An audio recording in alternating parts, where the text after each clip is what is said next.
अंजीर खाने से बवासीर और गंठिया से आराम मिलता है। अगर बार बार नज़ला ज़ुकाम हो जाता है तो भुने हुए चने खाएं। रोज़ाना एक अंडा ज़रूर खाएं। इसमें विटामिन सी के अलावा तमाम विटामिन्स मौजूद होते हैं। रोज़ाना नाश्ते में एक सेब ज़रूर खाएं। ये आपको डॉक्टर से दूर रखेगा। रोज़ाना एक गिलास गाजर का जूस ज़रूर पिएं। इससे नज़र तेज़ होती है। अगर आप शुगर के मरीज़ हैं तो खाली पेट पिस्ता खाया करें। अगर आप चाहते हैं कि आपकी स्किन सेहतमंद रहे तो खाली पेट बादाम खाना अपनी आदत बना लें। अगर आप मोटापा कम करना चाहते हैं तो निहार मुंह नीम गर्म पानी पिया करें। अगर हैज़ के मसैल से महफूज रहना चाहते हैं तो रोज़ाना 2 से 3 खजूर लाजमी खाएं।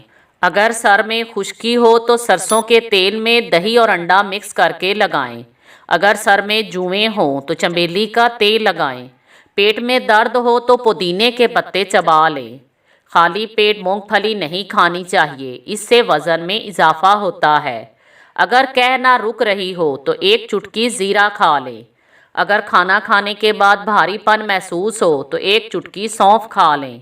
पाँव में दर्द हो तो जैतून के तेल से मालिश करें।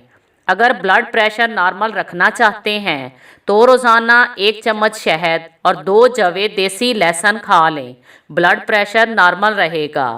अगर दांत और मसूड़े मजबूत बनाना चाहते हैं तो शहद को सिरके में मिक्स करके इसकी कुलियाँ करें। खाना खाने से पहले थोड़ा सा नमक खा लिया करें। इससे इंसान बहुत सी बीमारियों से महफूज रहता है। हरीड़ का मुरब्बा खाने से अक्ल बढ़ती है। रोज़ाना दही का इस्तेमाल करने से दिल मजबूत होता है और ये मैदे को ताकतवर करता है।